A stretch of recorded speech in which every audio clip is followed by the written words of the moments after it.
우리가 세상을 살아갈 때 사람들은 항상 계획을 세우게 됩니다. 우리가 계획을 세우는 이유는 미래의 삶을 좀 더 보람 있고 그리고 의미 있는 삶을 살기 위한 한 방편으로 우리는 계획을 세웁니다.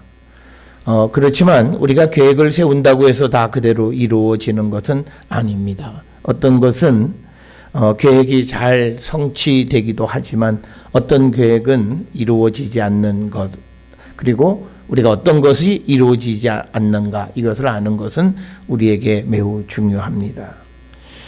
그래서 우리가 사람들이 계획을 세울 때 이런 계획은 잘 이루기가 어렵다라고 하는 것을 알고 우리가 다음번 계획을 세울 때는 그런 그 실패를 반복하지 않는 것, 그건 우리의 삶에 대단히 중요합니다.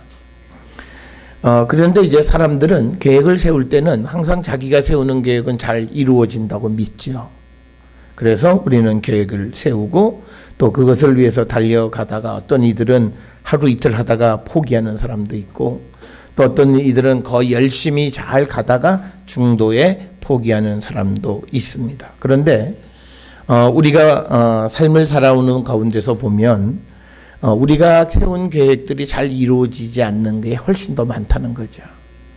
아마 우리는 우리의 계획이 우리가 원하는 대로만 잘 이루어졌다면 아마 우리는 지금보다는 훨씬 다른 삶을 우리는 살고 있을 겁니다. 그래서 우리가 이 계획을 세우는 데 있어서 어떤 계획이 잘 이루어지고 어떤 계획은 이루어지지 않는가, 이것을 우리가 알 수 있는 기준이 무엇일까라고 하는 그런 질문을 하게 되는데, 특별히 우리가 신앙을 가지고 있는 사람들에게는 성경은 아주 명확하게 그 기준을 우리에게 제시해 주는데, 그 기준을 제시해 주는 것 가운데 하나가 오늘 우리가 읽은 시편 33편 10절에서 12절에 있는 말씀이 되겠습니다. 이 말씀에 보면 하나님은 나라들의 계획, 민족들의 사상, 이건 다 없애버리신다. 그러니까 나라들이라고 하는 것은 우리가 개인으로 보면 어떤 한 사람의 계획은 다 폐해버리시고 그 사람의 생각, 이것은 다 무효하게 하시고, 반면에 여호와의 계획은 영원히 서고 그의 생각은 대대에 이르리로다. 그래서 하나님의 계획은 세워지고 사람이 세운 계획은 다 없어진다, 이런 말씀이 되겠고, 이와 비슷한 말씀들이 우리가 구약 성경 잠언 16장 9절에 많은 분들이 잘 아는 말씀입니다. 사람이 마음으로 자기 길을 계획할지라도 그 걸음을 인도하시는 이는 여호와시니라. 그러니까 뭐냐면 아무리 자기가 계획 세우는 것, 사람의 계획이 중요한 것이 아니라 그것을 이루어 주시는 하나님이 어떤 생각을 하시는가가 중요하다. 우리가 믿음 생활하면서 그러면 안 되는데 어떤 이들은요, 믿음 생활하면서도 가끔 점도 보고 그러면서 싫다는 거, 나쁘다는 거 안 하면 되지 않냐, 그러고 살아요. 그런데 잘 아셔야 돼요. 이게 사람이 운세가 좋다, 무슨 그 승진의 운이 있다, 또 그리고 금년에는 아주 그 재력의 복이 있다, 다 그래 봤자요, 그걸 이루어 주시는 건 하나님이세요. 우리가 그걸 알아야 돼요. 그러니까 뭐냐면 아무리 누군가가 나한테 내 인생이 아주 이 금년에는 아주 흥하다 이렇게 얘기를 해줘도 그걸 하나님이 안 이루어 주시면 아무 의미가 없다는 거예요. 그러니까 우리가 믿음 생활하면서 무슨 오늘의 운세, 금년의 운세, 이달의 운세, 2주의 운세 이런 거에 매달려서 재미삼아, 그런데 사람이 재미삼아가 아니고요, 그런 말이 꽂혀요. 여러분 아마 그런 경험이 있을 거예요. 어렸을 때 부모 따라서 교회도 다니지 않을 때 무슨 점쟁이한테 갔는데 당신은 50세가 지나면 그때부터 길이 펼 거다. 그러면요 40대 후반부터 기대감이 생겨요. 내 인생이 펴진다 그랬으니까 어디서 이게 누가 백마를 탄 왕자든 공주든 누가 와서 내 인생 어떻게 해줄까, 그걸 기대한다는 거예요. 그래서 우리가 세상을 살아가면서 우리가 아무리 계획을 하고 우리가 아무리 좋다고 해도 그것을 이루어 주시는 분은 하나님이시다. 그래서 우리가 이것을 우리가 하나님의 섭리라고 그래요. 이 세상은 하나님이 계획해서 만드셨고 하나님이 하나님의 마음대로 이끌어 가시는 거예요. 이걸 믿는 게 믿음 있는 사람이에요.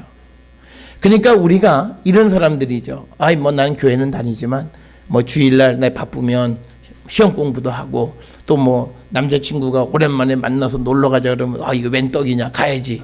뭐 그리고 뭐 이렇게 갈 수 있어요. 그런 사람들의 가장 큰 문제는 뭐냐면 남자친구가 자기 인생을 책임져 줄 수 있다고 생각하는 거예요.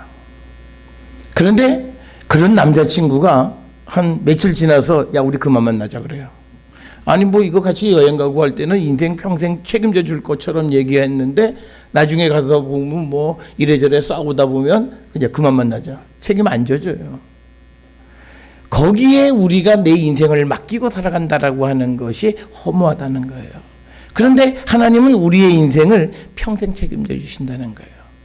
우리가 하나님 품에서 도망가도 쫓아와서 잡아가서 다시 우리를 책임져 주시겠다는 거예요. 그러니까 하나님은 우리를 쫓아와서 잡아서 우리가 싫다 그래도 우리의 인생을 책임져 주시겠다라고 하는 그 하나님. 그래서 우리가 세상을 살아가는 데 있어서 하나님의 섭리 속에서 모든 것이 움직여지기 때문에 우리는 내가 어떤 계획을 세우는 것보다 훨씬 더 중요한 것은 하나님의 계획에 내가 맞추어가는 삶을 살아야 된다는 거예요. 그거를 우리가 교회에서는 하나님의 뜻, 하나님이 주신 사명, 또 하나님이 우리에게 주신 소명, 뭐 이런 여러 가지 말로 우리가 표현을 하지만 딱 하나예요. 하나님이 이 세상을 이끌어 가시고 내 인생을 이끌어 가시기 때문에 하나님이 원하시는 그 삶을 내가 살아가는 것. 그것이 오늘 우리에게 주시는 이 말씀 가운데서 이 여호와의 계획이라고 하는 건 바로 그거예요. 그래서 하나님이 우리의 삶에 계획을 세우시고 그것을 변치 않고 이루어 주시는 거예요. 그런데 이 계획에는요, 특징이 있어요. 이런 거죠. 세상에는 요즘 우리 사회에 그냥 우리가 써서는 안 되는 말 중에서 뭐 흙수저, 금수저, 뭐 태어날 때부터 어떠고 하는데 하나님은 우리에 대한 계획이 뭐냐면요. 다 우리는 금수저예요. 우리의 인생은 전부 다 금수저를 만들어 주시고 그렇게 살아가게 하기 위한 계획을 가지고 계세요. 그런데 우리가 그 계획이 싫다 그래요. 그걸 우리가 박차고 나가는 거예요. 어떻게 우리가 흔한 말로 얘기하면 자기 복을 우리 발로 걷어차는 거예요. 그래서 우리가 그 하나님의 계획에 우리가 따라가는 것이 아니라 내가 막 계획을 세워요. 그런데 내가 계획을 세우니까 하나님은 그걸 다 폐해버리고 그걸 다 없애버려요.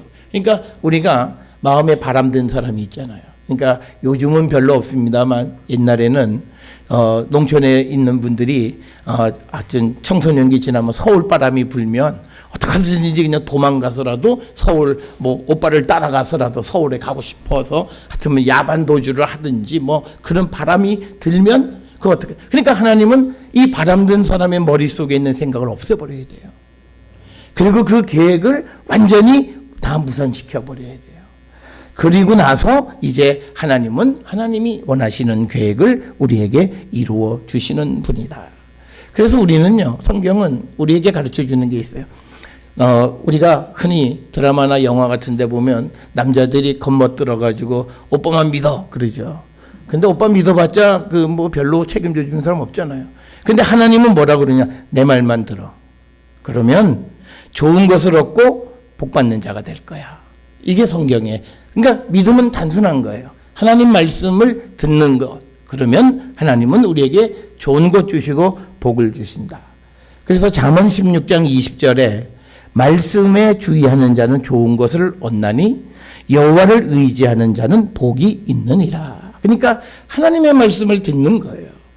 그것이 바로 오늘 주시는 하나님의 계획이 영원히 서서 그 생각을 대대에 이르게 하고 그렇게 해서 하나님의 기업이 되면 그는 복된 백성이다라고 하는 겁니다.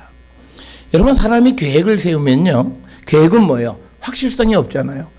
이건 실천해 봐야 돼요. 그러면 또 하나는 뭐냐면 굉장히 추상적이에요. 그 다음에 비현실적인 게 계획이에요. 그런데 그 중에서 어떤 계획이 성취되어지는 건 뭐냐면 그 계획이 확실성이 없던 것이 확실성이 있어지고 추상적이었던 것이 구체적이 되고 비현실적인 것이 현실적이면 그 계획은 이제 우리가 잘 이루어지게 되는 겁니다. 여러분 우리가 뭐 회사나 이런 데서 프로젝트 그러면 전부 다 프로젝트 하면 비전이라고 하는 것을 놓고 여기에다가 추상적이고 비현실적이고 실현 불가능한 것들만 막 꾸려요. 그러니까 전부 다 나중에 한두 주 지나면 어디로 가요? 분쇄기로 들어가서 다 가루가 돼버려요. 그런데 그 중에서 선택되는 것은 하나의 아이디어인데 확실성이 있고 구체적이고 그 다음에 현실성이 있는 그런 것들을 우리가 만드는. 그러니까 이런 거죠. 아무리 좋은 제품이 있는데 그 제품이요 굉장히 비싸요. 예를 들어서 무슨 뭐 죽으면 자동차가 많이 싸지만 자동차가 한 대당 10억씩 한다. 그러면 지금처럼 이렇게 자동차 많지 않을 거예요. 요즘 우리가 그것과 똑같은 게 우리가 어떤 질병에 걸려 있는 사람들에게 특수한 질병의 약값이 굉장히 비싸잖아요. 뭐 고치는 그 기술이 없는 게 아니라 있긴 있는데 약 한 번 투약하는데 뭐 1,000만 원, 2,000만 원. 그렇게 되면 경제적으로 어려운 사람들은 이 약이 있어도 사용하지 못하는 거예요. 그래서 우리가 세상을 살아가면서 우리가 세우는 계획들은 이렇게 확실하지 않아요. 자기만 확실하다고 생각해요. 그리고 굉장히 추상적이고 굉장히 비현실적이에요. 그런데 하나님의 계획은 어떤 거냐? 맞춤형 계획이에요. 그건 무슨 의미냐면 나를 너무나 잘 아세요. 그리고 나를 만드신 분이 하나님이세요. 그러니까 하나님은 나에게 가장 딱 맞는 일을 주세요. 그렇기 때문에 하나님의 계획은 오늘 주시는 본문에서 영원히 서고 대대에 그 생각이 이르게 되고 그래서 하나님을 자기 하나님으로 삼은 자 그들은 선택된 백성들이 복이 있다 이렇게 이야기하는 겁니다. 우리는요 당장 내일 어떻게 될지 몰라요. 그런데 하나님은 알고 계세요. 그러니까 우리는 앞으로 3개월 지나서 어떤 제품이 사라질지 우리는 몰라요. 하나님 알고 계세요. 그런데 우리는 막 없어질 거에 지금 돈을 막 투자하면 그 사람은 3개월 후에 망하는 거예요. 그런데 지금 별로 이렇게 흥하지 않은 일에 뭐 열심히 일을 하는데 그게 3개월 후에 흥해지면 그는 대박을 내는 거예요. 그러니까 우리는 미래에 대해서 아무도 알지 못해요. 우리의 앞날을 아시는 분은 딱 한 분이 하나님이에요. 그분이 우리에게 어떤 계획을 주셨을 때 그 계획은 굉장히 구체적이고 굉장히 현실적이고 그리고 확실한 것을 우리에게 주신다는 거예요. 그걸 믿고 우리가 하나님의 계획을 따라가는 그런 성도가 될 때 오늘 우리에게 주시는 말씀이 우리가 복 있는 자가 될 것이다 라고 하는 겁니다. 그래서 믿음은요 우리가 아주 단순하게 얘기하면 하나님은 우리에게 좋은 것 주시는 분임을 믿어야 돼요. 그러니까 우리는 항상 내가 원하는 것 이상을 가져야만 직성이 풀리는데 하나님은 때로는 우리에게 많은 것을 주시지 않을 수도 있어요. 어떨 땐 나에게 어려움을 주실 수도 있어요. 고난을 주실 수도 있어요. 그런데 그럴 때 어떤 분은 그렇게 생각해요. 왜 하나님 날 미워하시지? 이 사람은 믿음이 없는 거예요. 우리가 하나님의 섭리를 믿는다라고 하는 것은 뭐냐면 때로는 고난, 때로는 복도 있고 때로는 기쁨도 있고 눈물도 있는데 이 모든 것이 합력해서 선을 이룬다라고 하는 것을 믿는 게 믿음이에요. 그러니까 우리가 이 믿음을 잘못 가지면요 뭐냐면 내가 돈이 많아야 행복하다고 생각하고 내가 많이 배워야 행복하다고 생각하고 내가 많이 가져야 행복하다고 생각하는 그 믿음은 잘못된 거예요. 믿음은 그게 있느냐 없느냐 많이 가졌냐 안 가졌느냐 거기에 관계없어요. 내가 지금 갖고 있는 어려움이 있으면 그 어려움은 반드시 내 인생에 선한 열매를 하나님께서 맺게 해주심을 믿고 그 하나님을 따라가는 거예요. 하나님의 계획은요 처음 보면 시시해요. 그러니까 사람들이 우습게 여기는 거예요. 교회? 아주 우습게 알아요. 그런데 사람들이 그렇게 우습게 알다가 교회 찾아다니면서 눈물 콧물 흘리는 때가 언제냐면 병원에 가서 병원 의사가 당신 더 이상 못 고쳐. 그럼 저 어떻게 해요? 뭐 절간에 가든지 교회 가서 열심히 마음이나 수양하고 이제 죽을 준비나 하시오. 그럼 그때 교회 찾아와서 살려달라고 그러는 거예요. 그런데 하나님은 또 그렇게 오는 사람은 또 받아줘요. 그게 하나님이세요. 그래서 우리가 하나님이 우리에게 주시는 모든 그 아픔은 아픔이 아니에요. 지금은 아프지만 그것은 내게 좋은 것을 주기 위한 하나의 전조 단계다라고 하는 것을 우리가 꼭 기억을 하셔야 돼요. 그러니까 우리가 이렇게 사셔야 돼요. 지금 금년에 굉장히 우리가 폭염이에요. 하나님 또 이거 왜? 그게 아니라 이것도 우리에게 필요한 거예요. 뭔가 우리는 몰라요. 그런데 우리에게 필요하기 때문에 아마 그럴 거예요. 요즘 우리나라 사람들이 인내심이 없잖아요. 그러니까 하나님께서 야, 너 그래갖고는 안 돼. 앞으로 살아가는 시대가 어렵고 힘들고 쓰고 싶은 대로 마음대로 쓸 수 있는 시대가 아니야. 절제 좀 하고 절약도 좀 하고. 그런데 그게 가장 좋은 게 뭐냐면요.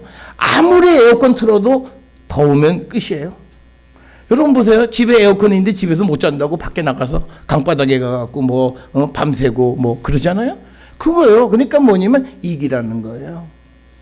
그래서 사람이 이거를 그냥 짜증만 내는 것이 아니라 이것도 우리에게 뭔가 하나님이 가르쳐 주시는 게 있다. 그래서 이 속에서 하나님을 발견하고자 하면서 그 하나님의 계획을 우리가 따라가는 거예요. 그것이 우리가 정말 복 있는 사람의 길이다라고 하는 것. 그래서 여러분, 내가 계획을 잘 세우는 것도 중요하지만 그러나 그 계획을 이루어 주시는 하나님의 계획을 따라 살아가는 사람. 그래서 그 계획의 순간순간 때로는 아프고 힘든 때에 불평불만하지 않고 기쁨으로 그때를 살아가는 사람. 그들에게 하나님은 큰 영광, 하나님은 하나님의 백성으로서 복을 허락해 주신다는 것이 오늘의 말씀입니다. 이 말씀을 통해서 우리 모두가 하나님의 복받는 거룩한 성도 될 수 있기를 주의 이름으로 축원합니다. 기도하시겠습니다.